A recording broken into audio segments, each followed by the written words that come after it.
తెలంగాణ అంటేనే పోరాటాల చరిత్ర, మన సంస్కృతి, మన సాంప్రదాయాలు, వాటితో పాటు ప్రకృతిని తనలో దాచుకున్న ఒక ప్రత్యేకమైన నేల. అలాంటి తెలంగాణలో ప్రకృతి అందాలకు, అడవులకు, చరిత్రకు, గిరిజన సంస్కృతికి నిలయంగా ఉన్న జిల్లా ములుగు జిల్లా. చుట్టూ దట్టమైన అడవులు, కొండలు, వాగులు, జలపాతాలు, ఎన్నో వందల ఏళ్ల చరిత్రను చెప్పే దేవాలయాలు, ఇప్పటికీ తమ సాంప్రదాయాలను కాపాడుకుంటున్న గిరిజన గ్రామాలు. ఇలా ములుగు జిల్లాలో అడుగడుగున ఒక కథ కనిపిస్తుంది.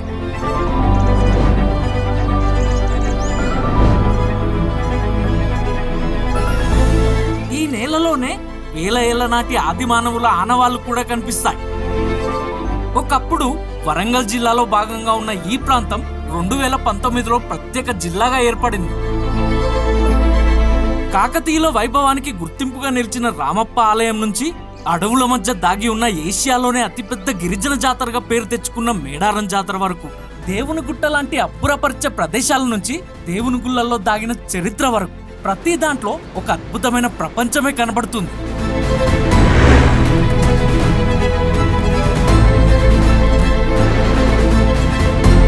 తెలంగాణ మనకు తెలుసు అనుకుంటాం, కానీ తెలంగాణలోనే మనకు తెలియని ఎన్నో ప్రపంచాలు ఉన్నాయి.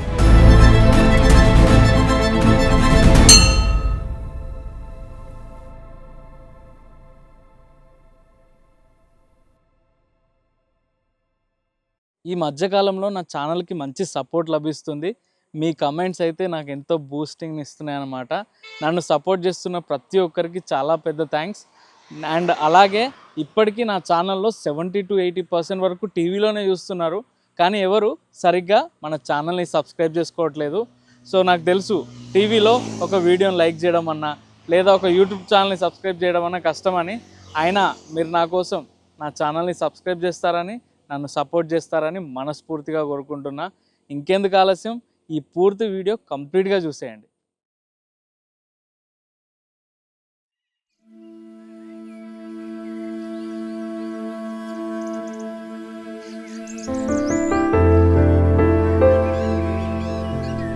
మొదట ఈ జర్నీకి ముందు మేము హైదరాబాద్ నుండి వరంగల్కి చేరుకున్నాం. ఇంకా వరంగల్ నుంచి ములుగు టౌన్కి రీచ్ అయ్యాం. 2011 జనాభా లెక్కల ప్రకారం ములుగు ప్రాంతంలో దాదాపుగా 12,000 మంది ప్రజలు నివసిస్తున్నారు. హైదరాబాద్కి సుమారుగా 230 కిలోమీటర్ల దూరంలో ఉంటుంది ఈ ప్రాంతం. ములుగుకి రాగానే మేము వెళ్ళాలనుకున్నది ఒక మారుమూల పల్లెటూరు గ్రామమైన కొత్తూరు అనే గ్రామానికి. ఇక్కడి ప్రజల జీవనాధారం మొత్తం వ్యవసాయం మీదే ఆధారపడి ఉంటుంది. కానీ ఈ గ్రామం చుట్టూ పూర్తిగా అడవి ప్రాంతమే. కొత్తూరు నుంచి డీప్ ఫారెస్ట్ లో ఆఫ్ రోడింగ్ చేస్తూ ఒక అద్భుతమైన కొండ ప్రాంతం దగ్గరికి రీచ్ అయ్యాం. స్థానిక ప్రజలు ఈ కొండ ప్రాంతాన్ని చాలా పవిత్రంగా భావిస్తారు. ఇప్పటి వరకు కేవలం కొద్ది మంది విజిటర్స్ మాత్రమే వచ్చిన హిస్టారిక్ స్పాట్ ఇది. ఎక్కువగా ఎవరికీ తెలియని ఈ అద్భుతమైన ప్రదేశమే దేవుని గుట్ట. మా కార్ని కొండకి సమీపంలోనే పార్కింగ్ చేసి ఇంకా అడవిలోకి ట్రెక్కింగ్ చేస్తూ ముందుకు వెళ్ళాం. చుట్టూ పూర్తిగా అడవి, మధ్యలో రాళ్లతో ఉన్న దారి, ఎక్కడ చూసినా ప్రశాంతమైన వాతావరణం. ఇందాకే మా ట్రెక్కింగ్ అయితే మొదలెట్టేసాం అన్నమాట. జస్ట్ ఒక 200 మీటర్స్ అలా పైకి ఎక్కాము. దాదాపు 2 కిలోమీటర్స్ ఉంటుందంట పైన టెంపుల్ వరకు రీచ్ అవ్వడానికి. మనకి సుమారు ఒక 1/2 అవర్ to 1 అవర్ టైం పడుతుందంట. బట్ చాలా బాగుంది. మేము వచ్చిన టైంకి చుట్టూ ఉన్న లొకేషన్ అయితే ఫుల్లీ గ్రీనరీగా చాలా పీస్ఫుల్గా ఉందన్నమాట. చిన్న చిన్న పురుగుల శబ్దాలు, పక్షుల శబ్దాలు మాత్రమే వినిపిస్తూ ఉన్నాయి. చుట్టూ ఉన్న ఎన్విరాన్మెంట్ అయితే చూస్తూ ఉంటే అలాగే చూస్తూ ఉండాలనిపిస్తుంది. అండ్ ఇక్కడ మేము వెళ్ళే దారిలో ఇలా ఫారెస్ట్ డిపార్ట్మెంట్ వాళ్ళు ఇలా మెట్ల మార్గం లాగా ఏర్పాటు చేశారంట కొన్ని సంవత్సరాల క్రితం. కానీ చాలా కొంచెం కంఫర్టబుల్గా ఉంది. మరి అంత టఫ్ టెరైన్ అయితే ఏం లేదు. ఈ ట్రెక్ టెరైన్ చాలా బాగుంది.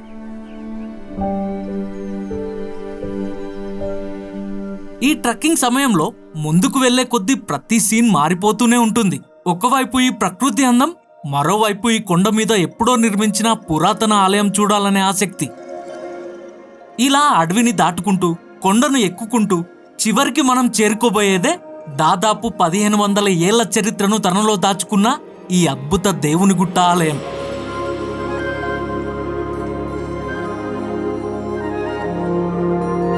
ఇది మన దేశంలోనే అరుదైన గుడి. భారతదేశ శిల్ప చరిత్రలోనే విశిష్టమైన నిర్మాణంగా, శిల్పకళ చరిత్రలోనే ఒక మైలురాయిగా ఈ దేవుని గుట్ట కట్టడం నిలుస్తుంది. మట్టి ఇటుకలతో నిర్మించిన ఆలయాల్లో నార్త్ ఇండియాలో ఒక గుడి ఉండగా, రెండవది తెలంగాణలోని మహబూబ్నగర్లో ఉన్న గుల్లత్త గుడి. కానీ ఇసుకరాతి ఇటుకలతో నిర్మించిన దేవాలయం మన దేశంలో మరెక్కడా లేదు.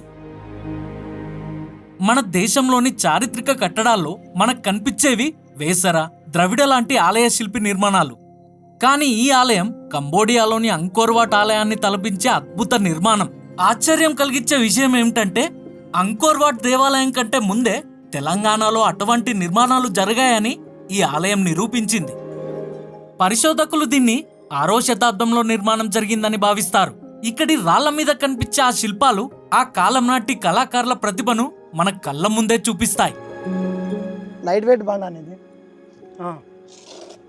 లైట్ వెయిట్ అప్పుడు రాజుల కాలంలో లైట్ వెయిట్ బండ అల్కగా ఉంటుంది. మన బండ కంటే చాలా అల్కగా ఉంటుంది. తెలియదు అన్న, ఇక రాజులు పరిపాలించినప్పుడు ఏం తెచ్చింది, వాళ్ళు తయారు చేసిరా లేకపోతే సృష్టించిరా తెలియదు. ఆలయంలోని గోడల మీద బౌద్ధ జాతక కథలకు చెందిన దృశ్యాలు చెక్కి ఉన్నాయి. లోపల నుంచి పైకి చూసినప్పుడు చాలా అద్భుతంగా అనిపిస్తుంది. ఈ ఆలయం పూర్తిగా 20 అడుగులు ఉంటుంది. ప్రతి సంవత్సరం హోలీ పండుగ టైంలో ఈ కొత్తూరు గ్రామ ప్రజలు ఇక్కడ 3 రోజుల జాతర కూడా జరుపుతుంటారంట. గుడి లోపల దాదాపు 10 అడుగుల వైశాల్యంలో నరసింహస్వామి విగ్రహం ఉంటుంది. ఇంత అరుదైన చరిత్ర మన కళ్ళ ముందే ఉన్న దేవుని గుట్ట గురించి ప్రపంచానికి తెలియడం మాత్రం చాలా ఆలస్యమైంది. ఇలాంటి ఒక ప్రాంతంలో కూడా ఇంత పురాతనమైన ఆలయం ఉందంటే నిజంగా ఆశ్చర్యాన్ని కలిగించే విషయం ఇది.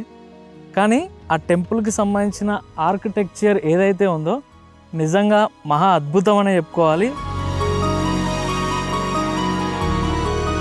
ఈ ఆలయం గురించి యువ పరిశోధకుడు అరవింద్ ఆర్య గారు చేసిన పరిశోధనలు, సోషల్ మీడియాలో పంచుకున్న సమాచారం ద్వారా దేవుని గుట్టపై మరింత మంది దృష్టి పడింది. ఆయన చేసిన పోస్టులు చూసిన తర్వాత విదేశాలకు చెందిన కొంతమంది పురావస్తు పరిశోధకులు కూడా ఈ ప్రదేశంపై ఆసక్తి చూపించారు. జర్మనీకి చెందిన art historian Corinna Wessels, Adam Hardy, ఇటలీకి చెందిన లక్ష్మి వంటి పరిశోధకులు ఇక్కడికి వచ్చి ఈ ఆలయాన్ని పరిశీలించారు. ఈ పరిశోధనను ఇటలీలో జరిగిన ఒక గవర్నమెంట్ సెమినార్ లో కూడా రీసెర్చ్ రూపంలో కూడా దీన్ని ప్రజెంట్ చేశారు. అంటే మొలుగు అడవుల్లో ఎవరికి పెద్దగా తెలియని ఈ చిన్న ఆలయం ఇప్పుడు అంతర్జాతీయ కళా చరిత్ర పరిశోధకుల దృష్టిని కూడా ఆకర్షిస్తుంది.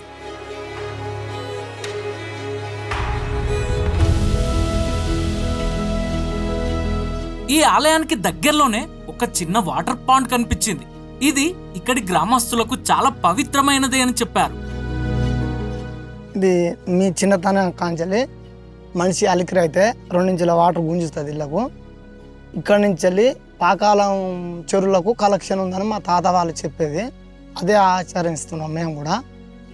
ఇది చూడడానికి ఇట్లా వాటర్ వేస్ట్ కనపడతాయి కదా, చూడండి వాటర్ అంతా తెల్లగా ఉన్నాయా, చాలా తేటగా ఉన్నాయి. లోపల ఎంత లోతు ఉంటుంది అన్న? తెలియదు అన్న, చాలా లోతు ఉంటుందా? చాలా లోతుగా పైన పరమాత్మ గారికి అంతేగా. ఓకే, అంటే గుహం లాంటి కేవ్ లాంటిది ఉందన్న. లోనకైతే ఎంత ఉన్నది తెలియదు, పైన అయితే మాత్రం మామూలుగా ఏర్పడుతుంది. దీనితో పాటు ఈ కొండపై ఒక చిన్న కోనేరు కూడా ఉంది. ఇంకా ఇక్కడి నుండి రిటర్న్ ట్రక్ చేసి కిందకు వెళ్ళాం. వెళ్లే దారిలో ఈ బ్యూటిఫుల్ లేక్ కనిపించింది. అదే ఈ కొత్తూరు లేక్. చెరువు చుట్టూ ఉన్న గ్రీనరీ, పొలాలు, ఇంకోవైపు అడవి, మరోవైపు పక్షుల శబ్దాలు, ఇవన్నీ ఈ ప్రదేశాన్ని మరింత అందంగా మార్చేశాయి.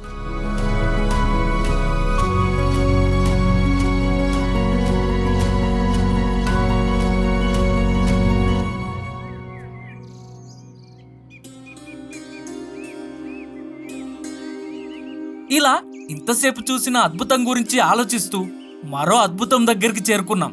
అదే మీరిప్పుడు చూస్తున్న రామప్ప దేవాలయం. రామప్ప గురించి తెలుగు ప్రజలకు పరిచయం అవసరం లేని పేరు.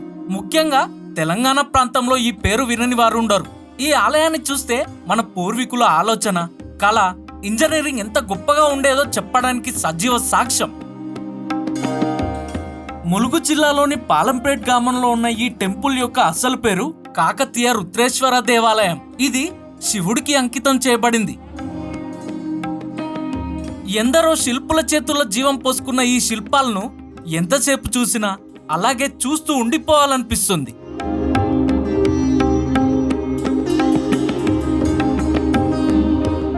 దాదాపు 800 ఏళ్ల క్రితం, అంటే కామన్ ఎరా 1213లో ఈ ఆలయం నిర్మాణం మొదలైంది. కాకతీయుల కాలంలో రాచర్ల రుద్రుడు ఆధ్వర్యంలో ఈ నిర్మాణం జరిగినట్లు చారిత్రక ఆధారాలు చెప్తున్నాయి. ఈ ఆలయం పూర్తవడానికి దాదాపు 40 సంవత్సరాలు పట్టిందని చెప్తారు. సాధారణంగా మనం చూసే దేవాలయాలకు వాటి ప్రధాన దేవుడి పేరు ఉంటుంది, కానీ ఈ ఆలయానికి మాత్రం దేవుడి పేరు కాకుండా దీన్ని నిర్మించిన శిల్పి రామప్ప పేరు వచ్చింది. అందుకే ఇది ప్రపంచంలోనే ప్రత్యేకమైన దేవాలయాల్లో ఒకటిగా గుర్తింపు పొందింది.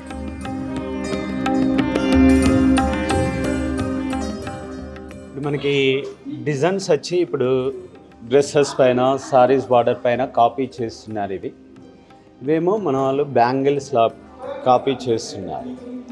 ఈ బ్యాంగిల్ డిజైన్లో చూస్తే మనకి ఇలాంటి నీడిల్ హోల్స్ ఉన్నాయి. మీరు అడిగింది ఇప్పుడు ఎలక్ట్రికల్ మిషనరీ ఉన్న కర్రల్లో చేయడానికి ఇది ఇంపాసిబుల్. ఇది వాళ్ళు హ్యాండ్ టూల్స్ తోటి ఇంత చిన్న హోల్స్ని చేశారు. సో ఇవి జస్ట్ 13 ఉంటాయి, ఇటు ఇవ్వలేదు. ఇక్కడ నుంచి ఇట్లా సీరియల్గా 13 ఉంటాయి ఇవి. సో ఈ 13 ఎందుకంటే శివుడికి ఇష్టమైన రోజుల్లో త్రయోదశి ఒక రోజు, అది తిథుల ప్రకారం 13వది. సో మనకి ఎవ్రీ మంత్లో మాస శివరాత్రి వస్తుంది, అది త్రయోదశి రోజే వస్తుంది. అలా 13 చేసి ఉంటాడని అనుకోవచ్చు. అలాగే ఇప్పుడున్న క్యాలెండర్ తోటి మనం కంపేర్ చేస్తే ఇది కన్స్ట్రక్షన్ పూర్తయింది 13th సెంచరీ, కానీ ఇప్పటికీ గ్రెగోరియన్ క్యాలెండర్ లేదు. ఇది పేరుని నిత్యం పేరిని శివతాండమని అంటాం. ఈ కాకతీయుల నాట్యం ఇప్పుడు తెలంగాణ అఫీషియల్ డ్యాన్స్ కూడా. సో మధ్యలోనేమో డ్యాన్సర్స్ అటు ఇటు మ్యూజిషియన్స్ని ఇచ్చాడు, అన్నీ డిఫరెంట్గా చెక్కారు. ఇటు 30 అటు 30 ఉంటాయి. ఇది పేరిని శివతాండవం. ఇది ఇప్పుడు ఇక్కడ ఒక స్పెషాలిటీ ఉంది. ఇది ఒక చెట్టు పైన శ్రీకృష్ణుడు నిల్చొని ఫ్లూట్ వాయిస్తున్నారు. ఆ ఫ్లూట్ ద్వారా వచ్చే మ్యూజిక్ ఈ స్టోన్లో వస్తుంది. ఇది సరిగమలు అంటాము, కానీ ఇలా సౌండ్స్ వస్తాయి.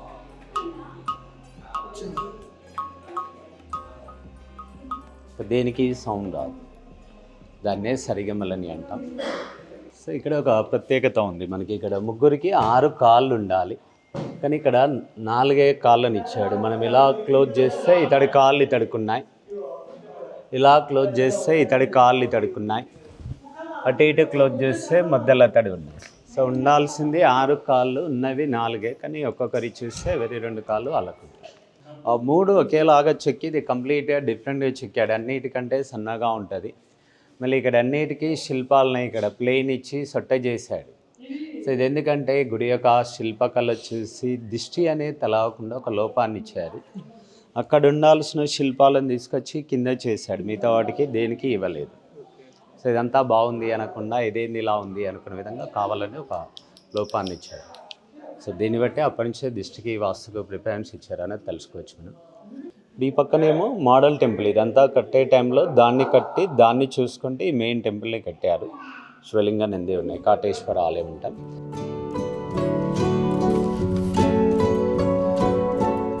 ఇంకా ఆలయ నిర్మాణ విషయం గురించి మాట్లాడుకుంటే ఎంత మాట్లాడుకున్నా తక్కువే అని చెప్పాలి. ఈ ఆలయాన్ని ఒక ఎత్తైన స్టార్ షేప్డ్ వేదికపై నిర్మించారు. గోడల నుంచి స్తంభాల వరకు, పైకప్పు నుంచి చిన్న చిన్న శిల్పాల వరకు ఎక్కడ చూసినా అద్భుతమైన చెక్కుడు పని కనిపిస్తుంది. ఇంకా ఆశ్చర్యం కలిగించే విషయం ఏమిటంటే ఈ ఆలయం పైకప్పు నిర్మాణంలో చాలా తేలికైన రంధ్రాలు కలిగిన ఇటుకలను ఉపయోగించారు. వీటినే సాధారణంగా ఫ్లోటింగ్ బ్రిక్స్ అని పిలుస్తారు. నీటిలో తేలేంత తేలికగా ఉండడం వల్ల పైకప్పుపై పడే బరువును తగ్గించడానికి వీటిని ఉపయోగించారు. అంతేకాదు ఆలయ పునాదుల్లో శాండ్ బాక్స్ టెక్నాలజీ అనే ప్రత్యేక నిర్మాణ పద్ధతిని ఉపయోగించారు. అంటే 800 సంవత్సరాల క్రితమే మన కాకతీయ శిల్పులు కేవలం అందం గురించి మాత్రమే కాకుండా భవనం బలంగా ఉండేలా ఇంజనీరింగ్ గురించి కూడా ఆలోచించారన్నమాట. ముఖ్యంగా ఇక్కడి రాతి శిల్పాల్లో కనిపించే కదలిక, వాటిని చూస్తుంటే రాయిలో కూడా ప్రాణం పోసారా అనిపిస్తుంది. అందుకే రామప్ప దేవాలయం కేవలం ఒక పురాతన ఆలయం కాదు, కళను, ఆధ్యాత్మికతను, ప్రకృతిని, ఇంజనీరింగ్ ను ఒకే చోట కలిపిన కాకతీయుల అద్భుతమైన సృష్టి. ఆలయం చుట్టూ ఉన్న ప్రకృతి, పక్కనే ఉన్న రామప్ప చెరువు, ఈ మొత్తం ప్రాంతాన్ని చూస్తే ఆలయాన్ని ప్రకృతిలో ఒక భాగంగా నిర్మించారనిపిస్తుంది. 2021లో రామప్ప దేవాలయానికి యునెస్కో వరల్డ్ హెరిటేజ్ సైట్ గుర్తింపు లభించింది. ఒకప్పుడు కాకతీయుల రాజ్యంలో నిలిచిన ఈ దేవాలయం ఈరోజు ప్రపంచ వారసత్వ సంపదగా నిలిచింది. రాళ్లతో నిర్మించిన ఈ ఆలయం నిజానికి రాళ్లల్లో దాగిన ఒక చరిత్ర. ఆ చరిత్రే మన రామప్ప.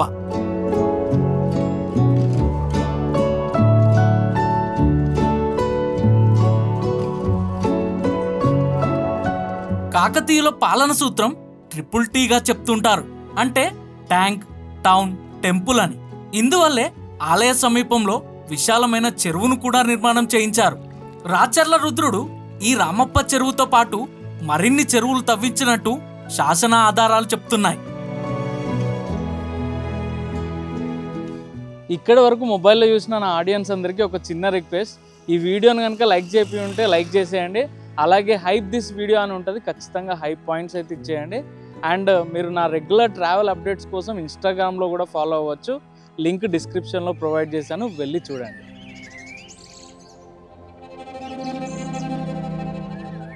ఇలాంటి హిస్టారికల్ విషయాలు తెలుసుకున్నాక ఇదే ములుగు అడవుల్లో ప్రకృతి తన అందాన్ని నీటి రూపంలో చూపించే ఒక ప్రదేశం ఉంది. అదే ఈ బొగాతా జలపాతం.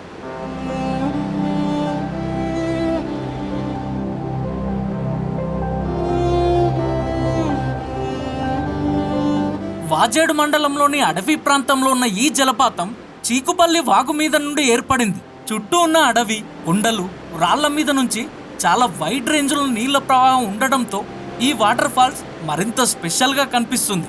అందుకే దీనికి తెలంగాణ నయాగారా అనే పేరు కూడా వచ్చింది. ఈ వాటర్ ఫాల్స్ యొక్క శబ్దం నాకు చాలా దూరం నుండే వినిపిస్తూ ఉందన్నమాట. కానీ దగ్గరకు వచ్చిన తర్వాత చూడడానికైతే నిజంగా చాలా బ్యూటిఫుల్గా ఉంది. అండ్ ఇక్కడ అట్మాస్ఫియర్ కూడా ఒక డిఫరెంట్గా ఉందన్నమాట. ఒక లెవెల్ ఆఫ్ ఒక ఎనర్జీ క్రియేట్ అవుతుంది ఆ వ్యూని చూస్తూ ఉంటే.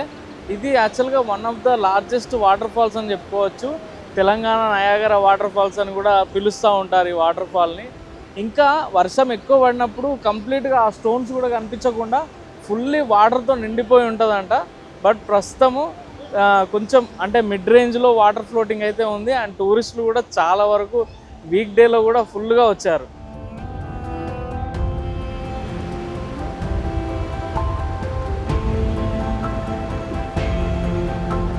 ఇప్పటి వరకు మనం చూసిన కథలన్నీ ఒకలాగా ఉంటే ఇప్పుడు మనం చూడబోయేది చాలా కొత్తగా అనిపిస్తుంది.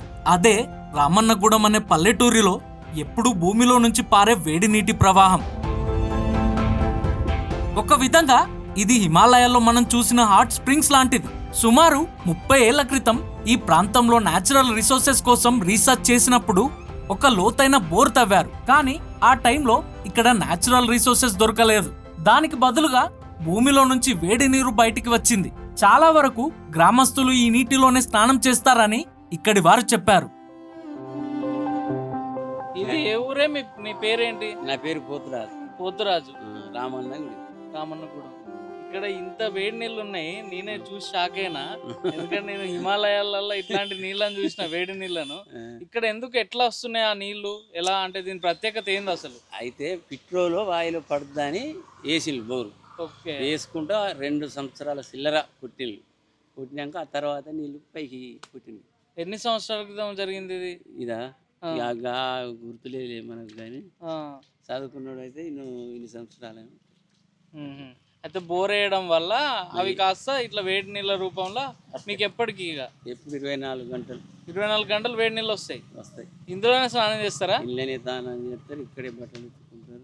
ఛత్తీస్గఢ్ వాళ్ళు కూడా కూళ్ళకి వస్తారు కదా, సాయంత్రం వస్తే ఇక్కడనే స్నానాలు చేసి పోతారు. ఛత్తీస్గఢ్ నుండి కూడా వాళ్ళు ఇక్కడ పనులకు వస్తారు కదా. అచ్చా. రైతులకు వస్తారు కాబట్టి వాళ్ళు మొత్తం స్నానాలు. ఇలాంటివి చూసినప్పుడే మనకు విషయం అర్థమవుతుంది, నేచర్ ఎప్పుడు ఒకేలాగా ఉండదని. రామన్నగూడెం హాట్ స్ప్రింగ్స్ కూడా ఈ చిన్న గ్రామంలో ఉన్న ప్రకృతి వింత అనే చెప్పాలి.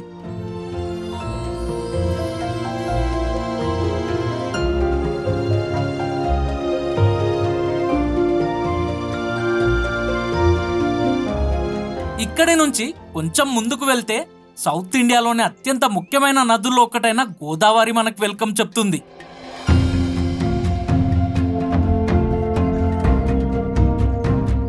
మహారాష్ట్రలో పుట్టి తెలంగాణ మీదుగా ప్రవహిస్తూ ఈ ములుగు ప్రాంతానికి చేరుకుంటుంది. ఏటూ నగరం దగ్గర గోదావరి చాలా స్పెషల్ గా కనిపిస్తుంది. సెంట్రల్ వాటర్ కమిషన్ కూడా ఈ నదిపై హైడ్రాలజికల్ గేజ్ స్టేషన్ ను నమోదు చేసింది. అంటే ఈ ప్రాంతంలో గోదావరి ప్రవాహాన్ని అధికారికంగా కూడా పర్యవేక్షిస్తున్నారు.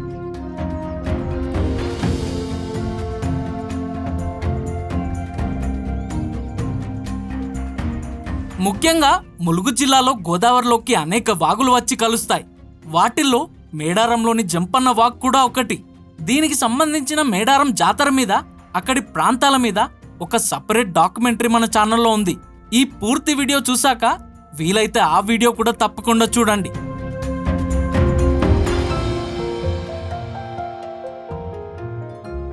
ఇదే గోదావరి నది తీర ప్రాంతానికి దగ్గరలో ఉన్న ఈ అటవీ ప్రాంతంలో వేల సంవత్సరాల క్రితం జీవించిన ఆదిమానవుల ఆనవాళ్లు కూడా దాగి ఉన్నాయి. అలాంటి ఒక అద్భుతమైన ప్రదేశమే దామర్వాయ్ డోల్మెన్ బ్యారియల్స్.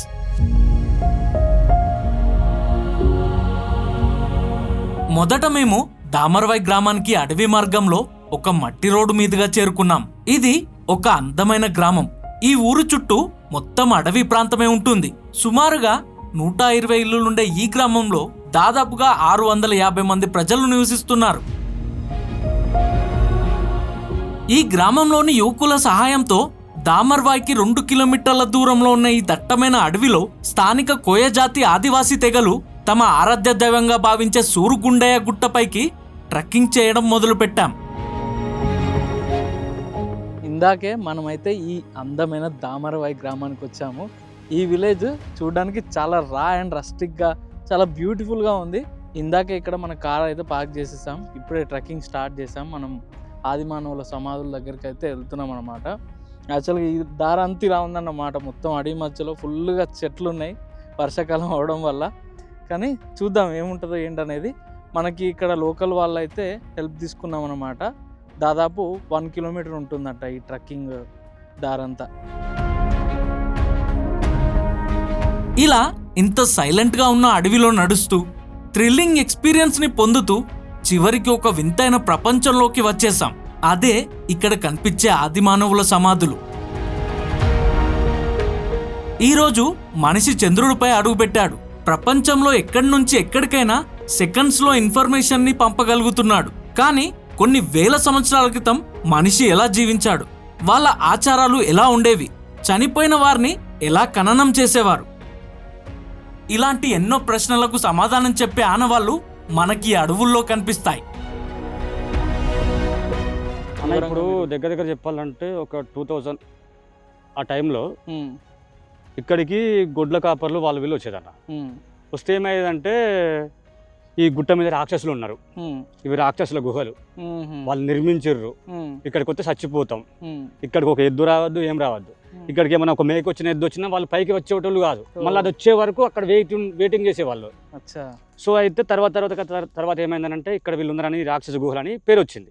అది అయిపోయిన తర్వాత ఏమైందనంటే ఇక్కడ ఆది మానవులు ఇక్కడికి ఎందుకు వచ్చారు. సో ఏమైందనంటే ఇప్పుడు ఆది మానవునికి ఫస్ట్ కావాల్సింది ఏంది? ఆహారం, నీరు, ఉండడానికి ఏదో ఒక కొండ, ఏదో కొండలలో ఉండిపోతాడు గుడి చేసుకొని ఏదో ఒకటి చేసుకొని. సో ఈ గోదావరి పరివాహక ప్రాంతం ఉంది కదా, అంటే ఖమ్మం జిల్లా కావచ్చు, ములుగు కావచ్చు, వరంగల్ కావచ్చు, లేకపోతే అటు ఇంక మహారాష్ట్ర కావచ్చు, ఈ పరివాహక ప్రాంతంలో మాత్రమే వాళ్ళు నివసించేది. ఎందుకు నివసించేది అంటే నీరు ఎక్కువ ఉండేది కాబట్టి. మళ్ళీ అప్పుడు అటవీ జంతువులు కూడా ఎక్కువ ఉండేది ఈ అడవిలో. సో వాటిని ఆహారంగా మార్చుకొని వీళ్ళు తినుకుంటే ఇక్కడ ఉండిపోయేది. సో ఈ సమాధులు ఎందుకు ఏర్పడ్డాయి అని అంటే, ఇప్పుడు వాళ్ళు చనిపోతారన్న. చనిపోయినాక ఏం చేస్తారంటే ఒక చోట ఇట్లా బొంద పెడతారు. బొంద పెట్టిన తర్వాత ఏమవుతుంది అంటే మొత్తం మన బ్లడ్ ఫ్లెష్ మొత్తం భూమిలో కలిసిపోతుంది. కలిసిపోయినాక ఏం మిగులుతాయి? ఓన్లీ బోన్స్ మిగులుతాయి. ఆ బోన్స్ని తీసుకొని వచ్చి ఆ మధ్యలో పెడతారు. ఒక గోళం లాగా ఇట్లా చెక్తారు, ఇట్లా రాయిని చెక్తారు ఇట్లా లోతుగా ఒక గోళం ఆకారంలో. చెక్కిన తర్వాత లోపల పెడతారు. ఈ ద్వారం ఎందుకనంటే ఇప్పుడు లోపల బోన్స్ తెచ్చారు, లోపల పెట్టారు, అయిపోయినాక ఇప్పుడు ఏంటంటే వాళ్ళకు ఒక నమ్మకం అన్నట్టు, చనిపోయిన వాళ్ళు ఎప్పటికైనా పునర్జన్మతో తిరిగి వస్తారు అని చెప్పేసి ఇక్కడ తీసుకొచ్చి పండ్లు, వాళ్ళు తినే ఆహార పదార్థాలు, మాంసం కావచ్చు, ఇంకేమైనా కావచ్చు, అన్ని తీసుకొచ్చి ఇక్కడ పెట్టేది అన్నట్టు. సో అందుకని ఎంట్రీ, ఎప్పటికైనా వాళ్ళు తిరిగి వస్తారు అనే ఒక నమ్మకంతో. ఇప్పుడు మనం కూడా సమాధుల కాడ మనం పెడతాం కదా, అంటే మన పితృదేవతలకు కావచ్చు, ఎవరికైనా. సో అట్లా మనం పెడతాం అంటే ఈ ఆచారం ఆనాటి నుంచే ఇప్పటికీ కొనసాగుతూ మన వరకు వచ్చిందన్నట్టు. ఈ కొండపై సుమారుగా 145 ఆదిమానవుల పురాతనమైన రాతి సమాధులు కనిపిస్తాయి. ఇలాంటి సమాధులు చుట్టుపక్కలున్న అనేక గ్రామాల్లో వేల సంఖ్యలో ఉన్నాయి. ఆర్కియాలజీ రీసెర్చ్ ప్రకారం ఈ డాల్మెన్ సమాధులు సుమారు 3500 నుంచి 5000 సంవత్సరాల నాటివని అంచనా వేస్తున్నారు. ఇవన్నీ సమాధులకు పైన కప్పుగా వాడిన క్యాప్ స్టోన్ ఒక్కో రాయి ఖచ్చితంగా 10 నుండి 20 టన్నుల బరువు ఉంటుంది. అంత బరువు ఉన్న రాయిని ఆది మానవులు ఎలా అమర్చారనే విషయం మాత్రం చరిత్రకారులకు కూడా అంతు చిక్కని ప్రశ్నగా మిగిలిపోయింది.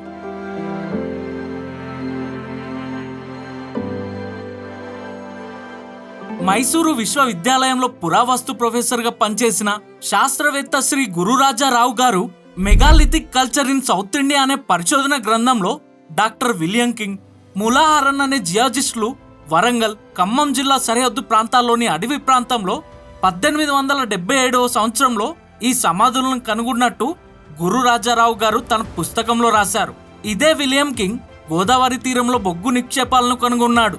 నిజాం ప్రభుత్వ పాలన కాలంలో రాష్ట్ర పురావస్తు శాఖ డైరెక్టర్గా పనిచేసిన శ్రీ ఖాజా అహ్మద్ నాటి వరంగల్ జిల్లా దామరవాయి పరిసర ప్రాంతాల్లో జరిపిన పరిశోధనలు చేసి వెలువర్చిన నివేదికలో 1918వ సంవత్సరంలో వేక్ఫీల్డ్ అనే బ్రిటిష్ శాస్త్రవేత్త ఈ ప్రాంతాన్ని విజిట్ చేసినట్లు రాశారు.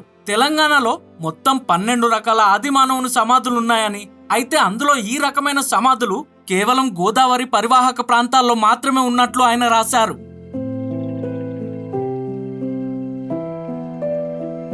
ఈ అడవిలో ఇక్కడి స్థానికులకు ఉపయోగపడే చెట్లు కూడా ఉన్నాయి.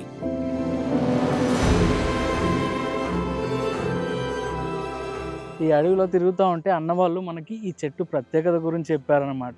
దీన్ని బిలుగు చెట్టు అని పిలుస్తారంట. దీని ఆకులు ఏవైతే ఉన్నాయో వీటిని ఇంటి ముందు ఏది మనం కుంపటి పెడతాం కదా, లైక్ పొగలాగా కర్రలన్నీ పెట్టి కాల్చేస్తాం కదా, అలా పెట్టినప్పుడు ఆ పొగ వల్ల దోమలన్నీ రావని చెప్పి అనుకుంటాం కదా, ఈ చెట్టు దానికి యూజ్ అవుద్దంట. దీనివల్ల అసలు దోమలు అనేటివి ఏం రావంట.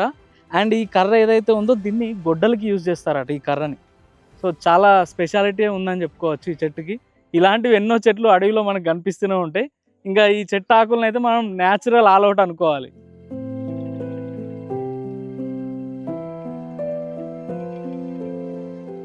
అక్కడ నుండి కొంచెం ముందుకు రాగానే ఇంకొక చెట్టు కనిపించింది అనమాట. ఈ చెట్టు పేరు తునికి చెట్టు అంట.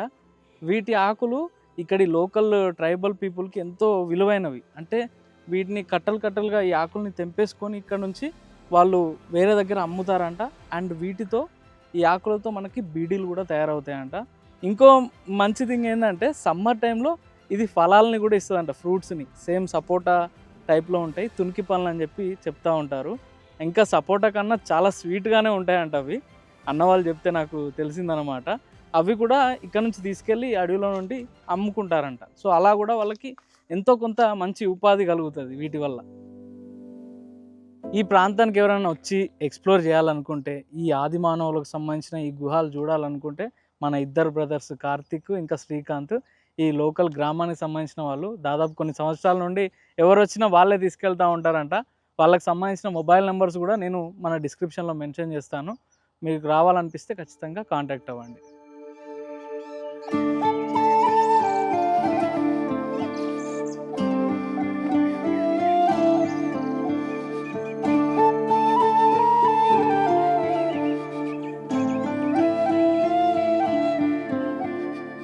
ఇంకా ఈ ప్రదేశాన్ని చూసి దామరవాయికి దగ్గరలో ఉన్న ఒక ట్రైబల్ విలేజ్ కి వచ్చాం.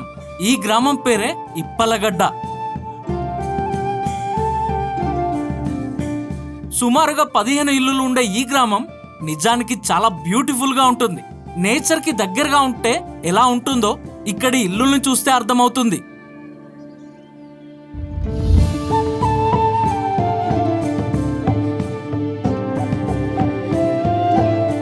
చిన్న ట్రైబల్ విలేజ్కి వచ్చినాము. మా అంటే ఒక 4-5 ఇల్లులు ఉన్నాయి అంతే. ఇక్కడ ఒక క్యూట్ థింగ్ అబ్జర్వ్ చేసా. ఈ ఉయ్యాలలో ఒక చిన్న బాబు, ఒక 2-3 ఇయర్స్ బాబుని ఇందులో పడుకోబెట్టారు. వాళ్ళు ఏంటంటే ఇక్కడ వాళ్ళు పనుల కోసం వాళ్ళ పేరెంట్స్ ఎవరైతే ఉంటారో ఇక్కడ పనులు ఏవైతే పొలం పనులు కానీ కూలి పనులు కానీ వాళ్ళు చేసుకునే పనులకు వెళ్ళే ముందు ఇలా వాళ్ళు పడుకోబెట్టేసి ఫుడ్ తినిపించేసి వెళ్ళిపోతారంట. ఇది బాగా అనిపించింది నాకు, కొంచెం యూనిక్గా. ఇక్కడ వీళ్ళ ఇల్లు చూడండి, మనం చిన్నప్పుడు మన తాతలు ముత్తాతల కాలంలో చిన్న పూరి గుడిసెల్లో ఉండేవాళ్ళు కదా, సేమ్ ఇప్పటికీ అలాగే ఉంది. అండ్ ఫ్లోరింగ్ ఏదైతే ఉందో మన ఆవు పేడతో ఏదైతే వాళ్ళు అలుకుతారు కదా, అలాగే చాలా అంటే ఓల్డెన్ స్టైల్లోనే ఇప్పటికి ఇంకా కట్టెల పొయ్యి మీదే వాళ్ళు వంట చేసుకోవడం, అదన్నీ గిన్నెలు, వీళ్ళ బట్టలు, ఇది ఇంకా ఇలాగే ఉంది ఈ ఊర్లో, ఈ ట్రైబల్ విలేజ్లో. కానీ వాళ్ళు ఇంకా బాగా ఎదగాలనేది నాకు ఎప్పటికైనా ఆశ అన్నమాట.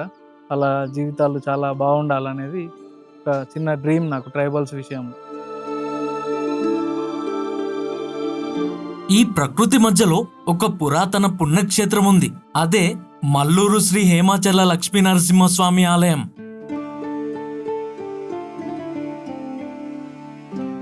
మంగపేట మండలంలోని మల్లూరు గ్రామానికి సమీపంలో అడవిలోకి సుమారు 4 కిలోమీటర్లు ప్రయాణిస్తే ఈ ఆలయం కనిపిస్తుంది.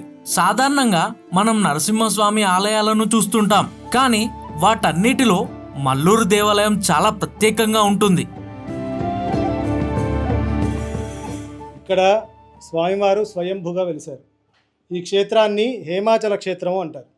ఇది సుమారుగా 3-4 శతాబ్దాల కాలంలో దిలీపకర్ణి అనే మహారాజు పరిపాలన చేస్తున్నప్పుడు ఆ మహారాజుకి స్వామివారి స్వప్నంలో కనపడి, నేను ఫలానా ప్రదేశంలో కొండపైన గుహాంతర్భాగంలో ఉన్నాను, నన్ను వెలికితీయండి, బహిర్గతం చేయండి అని కొన్ని గుర్తులు చెప్పాడంట. స్వామివారు చెప్పినటువంటి ఆ గుర్తుల ఆధారంగా ఆ మహారాజు తన దగ్గర ఉన్నటువంటి 76,000 మంది సైన్యంతో వచ్చి ఈ కొండనంతా తొలుస్తూ స్వామివారిని బయటికి తీయడం జరిగింది. అంటే ఫలానా చోట ఉన్నాననే తప్ప నిర్దిష్టమైనటువంటి గుర్తు చెప్పకపోవడం వల్ల కొండని కొంచెం కొంచెంగా తవ్వుతూ రావాల్సి వచ్చిందనమాట. అలా స్వామివారు బహిర్గతం అవుతుండగా ఆత్రంగా బలంగా పొడిచేసరికి ఒక గుణపం ఆయనకి నాభిలో తగిలింది. అంటే ఆయన బొడ్లో గుణపం పొడుచుకుందనమాట. ఆ దెబ్బ తగలంగానే ఆయనకి బాధ కలిగి బిగ్గరగా అరిచేసరికి వచ్చినటువంటి ఆ భీకరమైనటువంటి శబ్దానికి కొండ సగానికి విరిగి పడిపోయి ఈ గుహలోపల స్వామివారి ఆవిర్భావం జరిగింది. ఈ అవతారంలో ఆయన శరీరం అంతా కూడా మానవ శరీరం అవటం వల్ల మన శరీరం ఎలా అయితే ఉంటుందో అదే విధంగా స్వామివారి శరీరం కూడా మెత్తగా, మృదువుగా, సున్నితంగా ఉంటుంది. అలా ఉండటం వల్లనే ఆ దెబ్బ తగలంగానే ఆయనకి బాధ కలిగింది. అదేవిధంగా ఆ దెబ్బ తగిలినటువంటి నాభి నుంచి ఒక ద్రవంలాగా వచ్చిందట. పసుపు చందనం కలిపినటువంటి మిశ్రమాన్ని స్వామివారికి నాభిలో పెట్టి ఆ ద్రవంతో కలిసినటువంటి ఆ ప్రసాదాన్ని నాభిచందన ప్రసాదంగా వినియోగం చేస్తారు. కింద నీళ్ళు వస్తూ ఉంటాయి. ఆ నీళ్ళు వస్తున్నటువంటి ఆ ప్రదేశాన్ని చింతామణి అంటారు. అంటే ఆ పేరు రుద్రమదేవి ఈ ప్రదేశాన్ని పరిపాలించిన సమయంలో ఇక్కడికి వచ్చినప్పుడు నామకరణం చేసిందట. అయితే అక్కడ వస్తున్నటువంటి ఆ నీటిధార ఇక్కడ స్వామివారి పాదాల కింద నుండే మొదలు వస్తుంది. ఇది స్వామివారి శిరస్సు భాగం, నుదుటిపై తిరునామాలు, స్వామివారి కళ్ళు, ముక్కు, నోరు, సింహం తల, మానవ శరీరం. స్వామివారికి ఎడం వైపున గద, ఇటు పక్కగా శంఖము ఉంటాయి. కుడివైపున సుదర్శన చక్రం ఉంటుంది, పైన పద్మం ఉంటుంది. శంఖ చక్ర గదా పద్మాలతో చతుర్భుజుడుగా ఉంటాడు స్వామివారు. ఇప్పుడు ఈ గులాబీ పువ్వు ఉంది కదా, ఇలా శరీరం అంతా కూడా మెత్తగా సున్నితంగా ఉంటుంది. ఇది స్వామివారికి దెబ్బ తగిలినటువంటి నాభి ప్రదేశం. ఈ చందనం పెట్టినటువంటిది.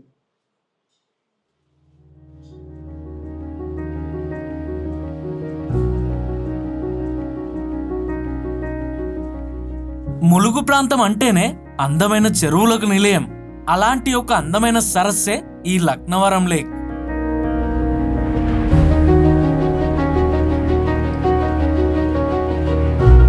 ముఖ్యంగా ఈ సరస్సు మధ్యలో మనకు ఐలాండ్స్ కూడా కనిపిస్తాయి.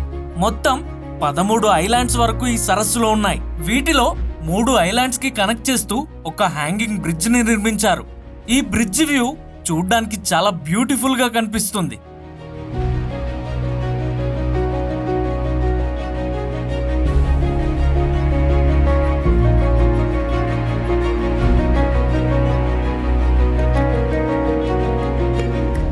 ములుగు జిల్లాలో మనల్ని ఆశ్చర్యానికి గురి చేసే మరొక విషయం కనిపిస్తుంది.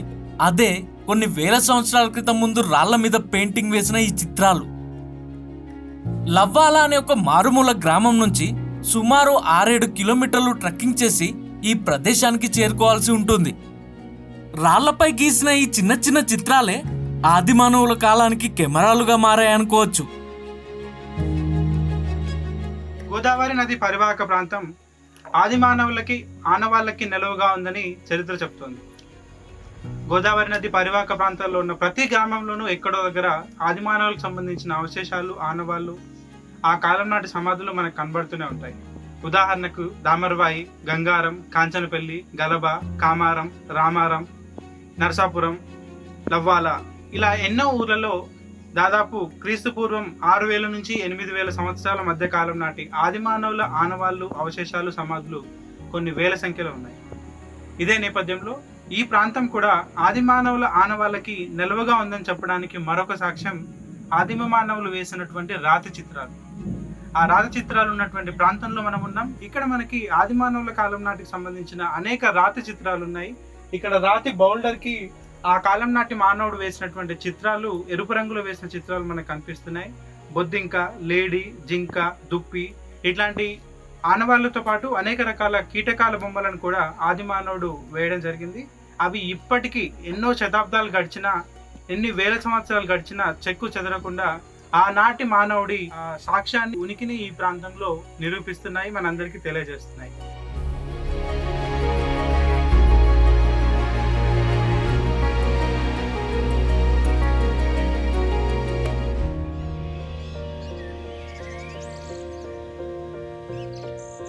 ఇంతసేపు మనం చూసిన ప్రదేశాలన్నీ ములుగు జిల్లాలోని ఒక ప్రపంచాల్లాంటివి. రామప్పలో 800 ఏళ్ల క్రితం కాకతీయులు రాళ్లతో చెక్కిన కళను చూసాం. దేవుని గుట్టపై మనకింకా పూర్తిగా అర్థం కాని ఒక అరుదైన పురాతన నిర్మాణాన్ని చూసాం. దామరవాయిలో వేల సంవత్సరాల క్రితం జీవించిన ఆది మానవుల జ్ఞాపకాలను మోస్తున్న రాతి సమాధులను చూసాం. లవ్వాల రాతి చిత్రాల్లో చరిత్రలో ఎక్కడో కనుమరుగైపోయిన మనుషులు వెళ్లిన గుర్తులను చూసాం. చూసిన ప్రతి ప్రాంతానికి, విన్న ప్రతి కథకి ఒక గొప్ప కళా చరిత్ర దాగి ఉంది. నేచర్లోని అందాలన్నీ ఒకే ప్రాంతంలో ఉంటే అది ఎంత బ్యూటీని క్రియేట్ చేస్తుందో దానికి బెస్ట్ ఎగ్జాంపులే మన ములుగు జిల్లా.